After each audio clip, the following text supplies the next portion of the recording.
Nico Hulkenberg finally got a podium. Lando Norris won his home Grand Prix and was Oscar Piastri robbed. I'm Rachel, and this is my 2025 British Grand Prix race rambling. Before I get into it, if you're watching, you'll notice that this is a different background and there are two holes in that wall. They're not holes, they were holes and now they are covered.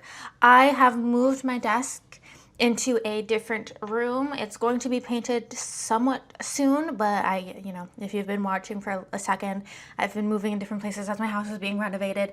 We're here for now. This is probably where it's going to be for the most part now, but this room will get painted eventually, so ignore the background for now. Anyways, let's get into it because this was so fun. I was right to be excited. I mean, Silverstone is always a great race. But this year was, I think, last year was something special also because Lewis Hamilton won, and he hadn't won in a while. But this race was a blast. From start to finish, it was quite fun. I have given it a weekend rating of 9 out of 10. It's honestly hard to beat something like this. It was a great story for Lando, him winning his home race. Great. I can't say enough how excited I am for Nico Hulkenberg. I'm absolutely pumped for him. He is such an underrated driver. My sister, who's a fan, but less of a fan than me, no shade to her, she has other things she likes to do in her life. She was kind of like, oh my god, he's never got a podium, he sucks. She didn't really mean that, but I was like, well, no, when you think about it, he is a very consistent, good driver. He's been brought back so many times, and he's stayed in the sport for so long because you know exactly what you're going to get with him. He's never been to the big teams.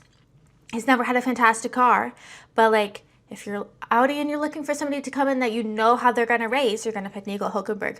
If you've had a couple rookies in and they're not doing well, you're going to bring Nico Hulkenberg in if you're Haas.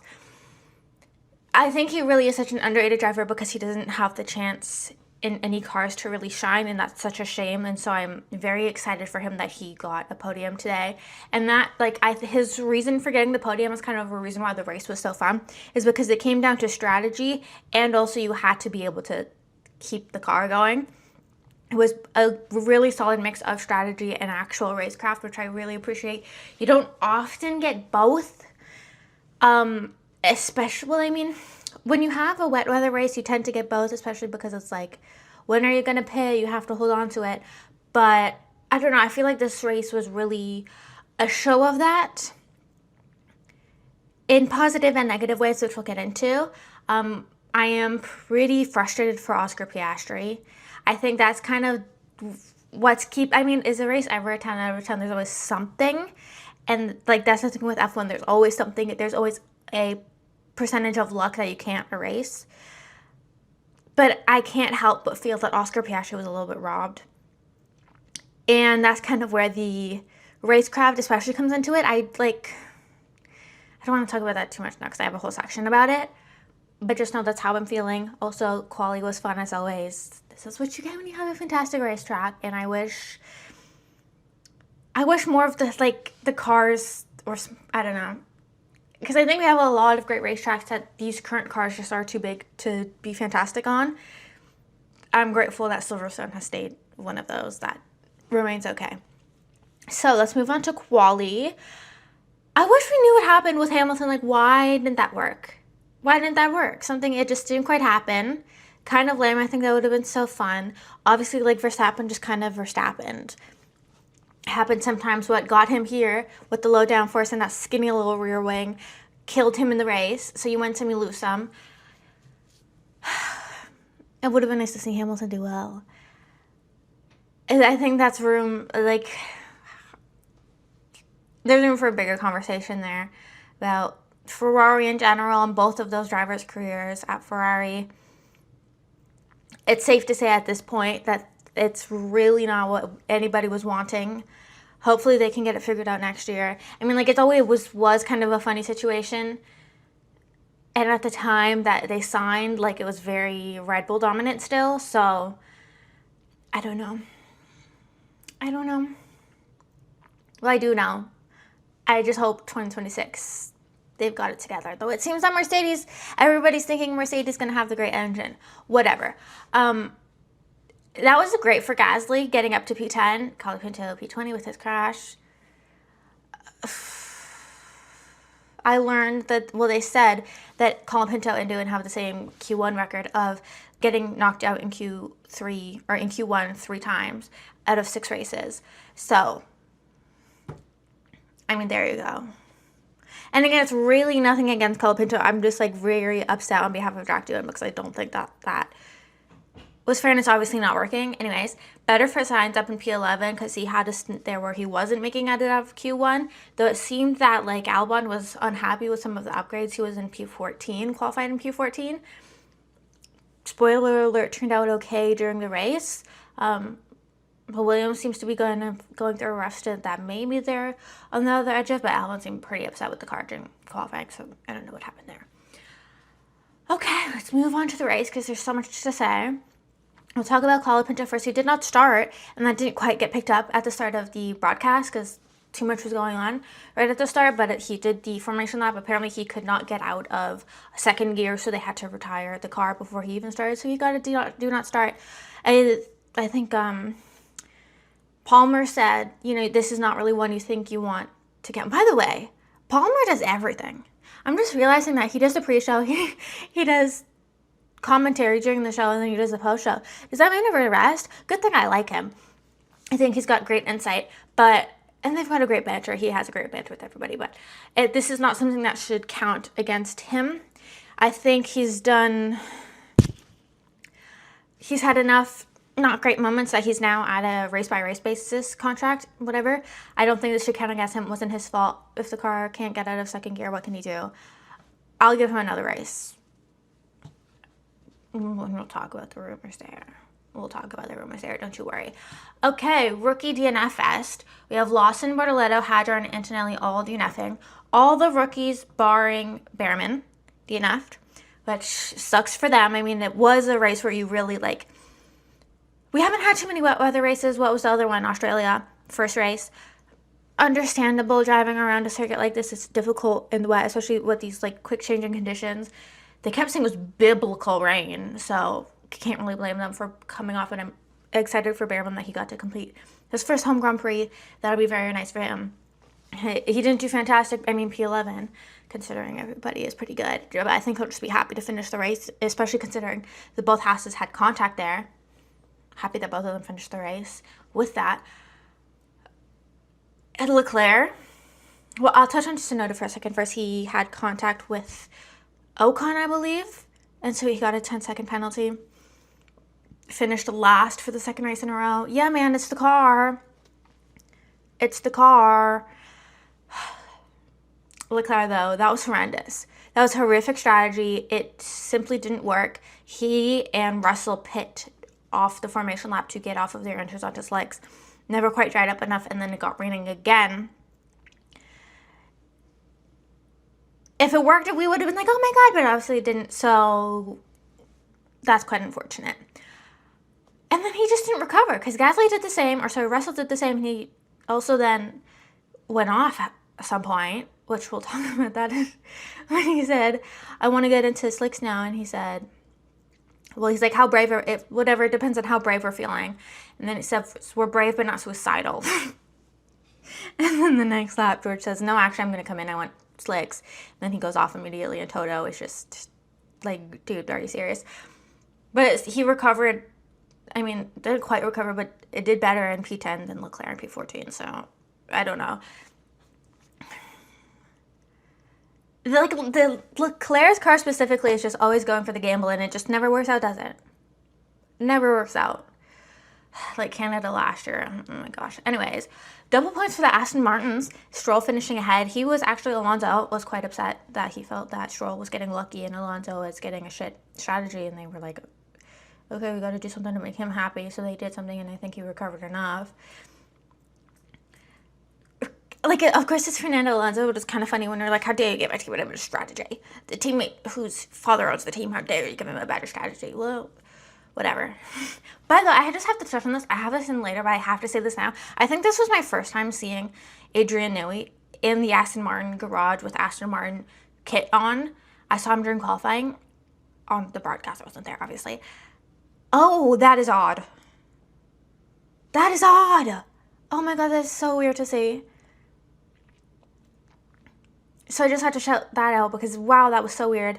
And it's not even like Adrian knew he has a face. Well, I mean, when Red Bull was dominating, you saw his face quite a bit. And I guess we haven't seen his face in a while because he's been leaving. But I'm like, oh my God, I didn't think, like, it's, you feel that way about drivers. I didn't know I'd feel that way about an engineer. Anyways, points for Alex Albon despite being unhappy with his car in quali, so that's nice. Happy that a car finished in the points because they've had a lot of DNFs. I think Albon has DNF 2 or 3 races in a row, in a double DNF last weekend, so they'll be happy with that. Underrated race for Gasly. I just really need to point that out because he qualified quite well and kept it up quite well. I think he really would have been the story of the race had it not been for Nico Hulkenberg. And I think Gasly's performance, well, I mean, is very up and down. They're still last in the Constructors' Championship, but there's obviously, like, the car's not great, but it obviously can do something. And so it's making the situation in that other car even worse. And like I said last time, like, the constant switching isn't helping. I think it's making the problem worse. And again, we'll talk about the rumor towards the end of this. But you can, like, understand where it's coming from, but at the same time, I'm like, it's not a long-term solution. Anyways, Verstappen really struggled this race, as we saw the low downforce, like I mentioned, that little skinny rear wing that helped him in qualifying, killed him during the race. He just had no grip. He spun, I mean, with that situation with Piastri, which we'll talk about. I don't think you can blame what Piastri did on making Verstappen spin. I think he just did not have a good car. He didn't have any grip. He was going to go off. I don't know, because the rumors seem to be really ramping up about Verstappen going to Mercedes. Toto Wolff doesn't seem to, Christian Horner doesn't seem to think that that's going to happen. I don't know, like, I would say no, but, like, Lewis Hamilton is in a Ferrari, so anything can happen. I would be irritated. But I do also think we're not talking enough about the potential for him to go to Aston Martin. When I say like that, Aston Martin. The timing's not really a coincidence, is it? If the fall off of the car. And I just think, I don't know. There's, like, strangely parallels between Red Bull and Alpine. And that's a very strange thing to say. Just in terms of, like, the constantly changing, and then you have a decent driver that'll be, I mean, I don't know if Gasly's really looking elsewhere, but Verstappen, I think I'd be quite irritated my last 2 races. And I think this weekend enough of the blame can go onto the Red Bull. I don't know, they were saying, like, this rain was unexpected. I'm like, it's Silverstone. I think you have to, like, kind of go into it with a bit of a versatile setup that could go into the rain. Like, it's not unexpected. Maybe it wasn't on the radar, but you can't say rain is unexpected. Whatever. Decent for Hamilton. If it wasn't for Hulkenberg on the podium, I would have been quite upset that Hamilton get on the podium. But it's Hulkenberg, so I'm going to take it with a big smile on my face because I'm quite happy for him. I think it's just really nice to see, because I think a lot of us fans can get quite caught up in, like, the top drivers that are in the best performing cars, that are challenging for race wins and challenging for championships, and thinking that they're the best. And, like, sure, is Max Verstappen better than most of the field? Yes. Is Lewis Hamilton better over the course of his career than Nico Hulkenberg? Yes, obviously. But none of these drivers are bad drivers. And for somebody, like, I think it's nice. Like, I think my bigger point is that, like, it's not always about the win. I think fans get really caught up about the win, and it's not always about that. There's something to be said about somebody like a Nico Hulkenberg, who everybody, like I said, if anybody wants somebody reliable, they're going to go to Nico Hulkenberg. You know exactly what you're going to get. He's not crashy. He's very consistent, stable driver. And that can be looked down upon. And I'll admit, I was not happy when I knew he was coming back. I was like, let's make some room for some of the rookies. Obviously, now that we've had so many rookies and some of them haven't turned out quite well, I'm not taking back what I was saying, but I was like, okay, I have a greater appreciation for a Hulkenberg-type driver. And so it's just nice for that to be rewarded. I mean, on his 239th race start, and this is his first podium. I think that's a fantastic story. It's kind of my favorite story of the weekend because it's one that is like not tainted. I think the Norris win is tainted. We'll talk about that in a second. Because I do want to talk about the whole Piastri thing in general. I mean, let me say, I'm excited for Norris. I'm very happy for Lando Norris. Everybody wants to win Silverstone, especially if you're a British driver. I think it's fantastic. If it's not how you'd necessarily want to win it, though. I mean, he'll take it with a smile on his face, of course. You win Silverstone and Monaco in the same year. Fantastic. But it is, if Piastri hadn't got that penalty, I don't think this would have happened. Okay, let's quickly move on to driver of the day because obviously it's Nico Hulkenberg. I can't, and I've talked about it enough. I don't really have anything else to say about that except let me just look at them. That's so cute. It's kind of like lame though that his trophy is Lego. Enough about that. Let's talk about what we're all here for. And honestly, the biggest stain on this race and kind of the reason why it's only a 9 out of 10 out of 10 is the Piastri penalty. So if you need a refresher, Piastri started second, overtook Verstappen pretty early on, created a decent lead. There was a safety car, lost that lead, grew it back to like 15 seconds. There was another safety car. And on that restart, and so he lost a 15-second lead again. If you had let it go, it would have been like 20 seconds. If there was no safety car, even more even. And on that restart, he felt the safety car lights went out a little late because you can't really go until the safety car lights go out. You also can't ever overtake a safety car, even if it's like safety car ending. He was accelerating because he was going onto the straight, started braking because the safety car lights went out and he wanted to build a gap so he could go and jump when he wanted to. And that was from like 200 kilometers an hour to 50 kilometers an hour, which was a big enough jump for the FIA to consider that like reckless driving.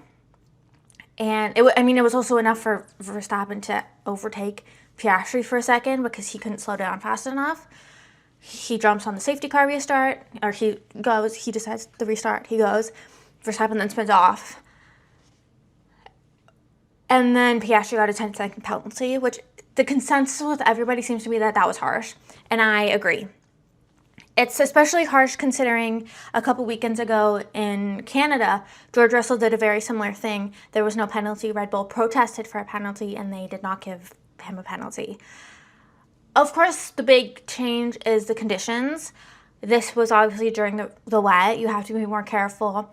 I don't know the exact how fast Russell was going and how slow he ended up going compared to this. This was probably more of a jump, or more of a pause, I should say. But it does feel harsh. I mean, the rulebook is a rulebook, and this is the problem. You want it to be very consistent, and that's important. So this is frustrating because it didn't happen in Canada.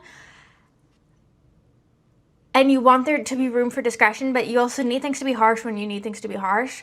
But also, if the rulebook says this, then that's just, like I was going to say, like a 5-second penalty would be more appropriate in my opinion, but if that's not what the rule book says, that's not what you can do. It's no penalty, or it's this. It just feels like it's been quite inconsistent recently. Like we got quite harsh at the end of last year, and then we've cooled down. And then this is not that harsh in the grand scheme of things. Like we were getting like drive-throughs at the end of last year, which is like quite harsh. But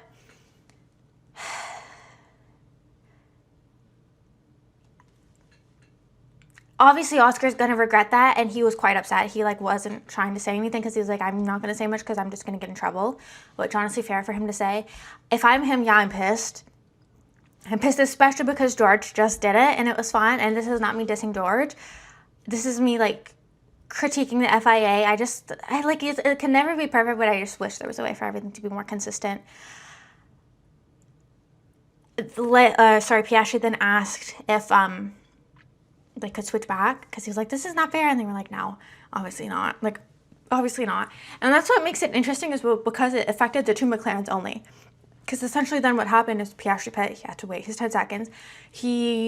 I can't remember what the gap was at the time of him pitting, but by the time Lando then pit the next lap, there was a 5-second gap. So that wasn't even that much considering how like the 10-second gap. Like you would have thought there would have been a bigger gap between the two. So Piastri almost could have made it up, but he couldn't because there just wasn't enough time. And they were also like, we're not going to fight it because this is Lando Norris winning his home race. Like, you're not going to be allowed to fight. Which, like, I understand, of course. But it's just like messing with the championship is the thing. The championship lead for Oscar has shrunk. And what makes it interesting, again, I've said this, but let me like actually go into it. My point is it is between the McLarens. If this was Oscar Piastri and a Red Bull driver behind him, or a Red Bull driver that benefit from it, McLaren would have been protesting. McLaren would have been protesting. But they didn't because it was Lando, because it was the other McLaren driver. McLaren's happy regardless. Zach even said, like, it feels harsh, but there's nothing we can do. We were talking about it on the pit wall, and we're not going to start overriding penalties. It's not fair to override penalties. And it's like, okay. But if it was a Red Bull, you would have protested. It's just, it pisses me off because Oscar Piastri's wins are quite dominant. Every time he wins, you like, well, with the exception of like Hungary last year, they're pretty dominant. You're like, yeah, fair play to him. And Lando Norris's wins lean lucky. And that's fine. Again, like I said earlier, you can't eliminate the amount of luck from it. But I'm just kind of being honest. Like, I do have a slight bias towards Oscar in this situation. I just think the story is nicer of Oscar, to be honest. Like, I like this is his third year, and he's like killing it and fighting for a championship. I think that's fantastic. It's a much more exciting story than like Norris, who's been there for years, finally getting his shot. Which, I mean, but it's a fantastic story regardless, let's be clear. But it's nice to see a rookie. There's a lot of rookies that come in that we think are going to be the one. And a lot of times it doesn't work out at all.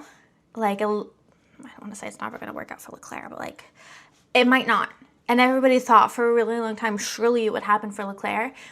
And there's been difficulty with rookies recently of maybe not giving them a fair chance, or you are giving them a fair chance and they just can't quite compete. And so it's nice for me to see such a driver so young in their F1 career really doing well. I just think that's nice to see. I think that's fun.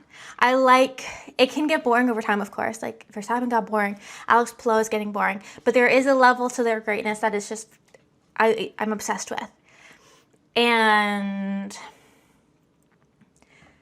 I don't know, Piastri just leans that way to me. And what I thought was interesting is Laura and Palmer were asking themselves, like, do we think we've seen more emotion from Piastri recently? And I think we'd have seen a bit more emotion from Piastri recently, just because it is getting into, like, the championship. It's not his first race win, it's a championship. And it's kind of nice to see. It's kind of nice to see, because I think him being so monotone can put off a lot of people. In the same way that, like, sometimes Lando being so emotional can put me off. And I feel like I'm dissing Lando so much on my channel, and I really don't dislike him. Can I say, actually, if anybody, the slight chance that anybody's watching this also watches Love Island, oh my god, he reminds me of Nick. I used to say Nick from Love Island reminds me of Lando Norris. The first episode, I was like, oh, the Lando girls are gonna love Nick. Complete side note for the two people who care. But, I don't know.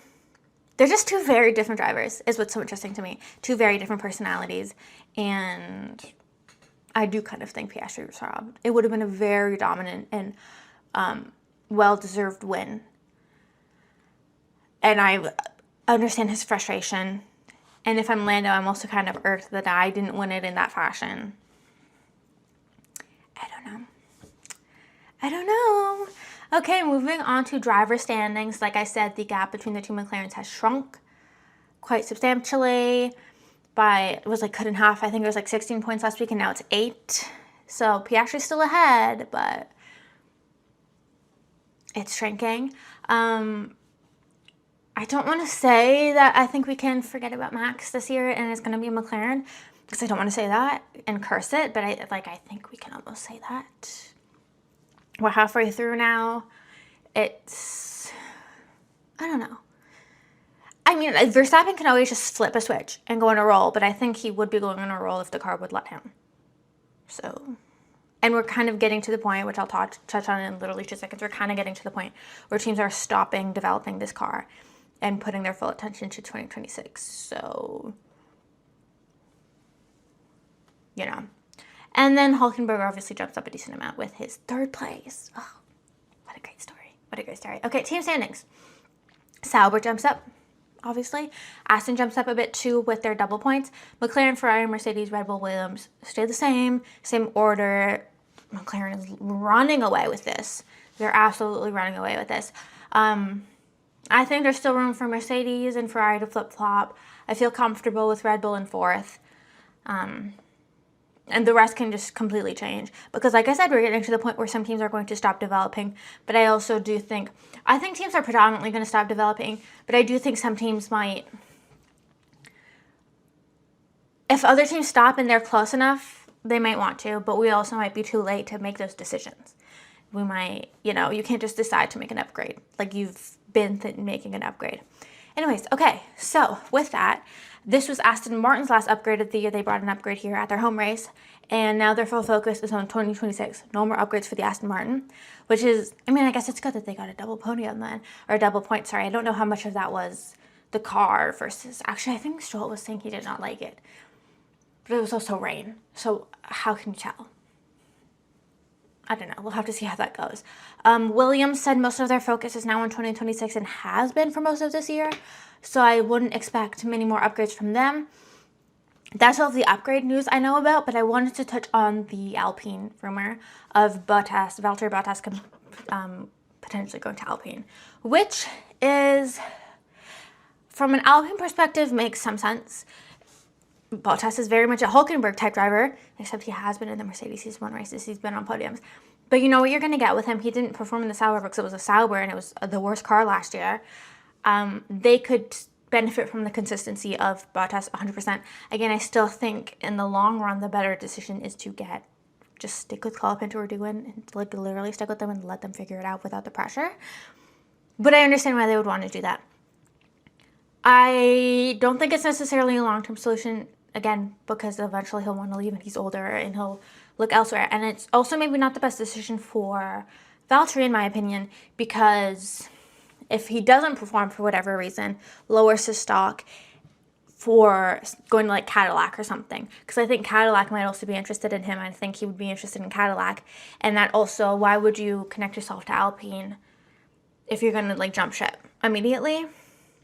It might be good to get going again, but you also don't want to seem that you're like tied off. I'm like, speaking of Love Island terms, you don't want to seem like you're closed off to other connections with other teams. I'm like, Love Island brain rot. None of you understand what this is. I think most of you are men. Do you watch Love Island? Actually, comment below. Do you watch Love Island? You should. You should. I love reality TV. Which is why I also love F1. It's reality TV to me. It's why I love sports. It's all the same thing to me. But yeah, I don't know. I don't support the Bottas to Alpine thing. I don't think it is a good long-term solution for anybody. And oh my God, I'm so fed up with Alpine.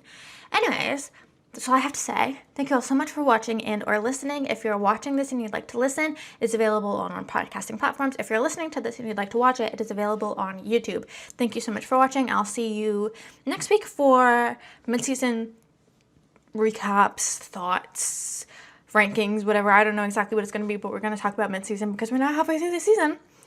So if you're interested in that, please like, comment, subscribe, follow, share, rate, all of the things, and I will see you then.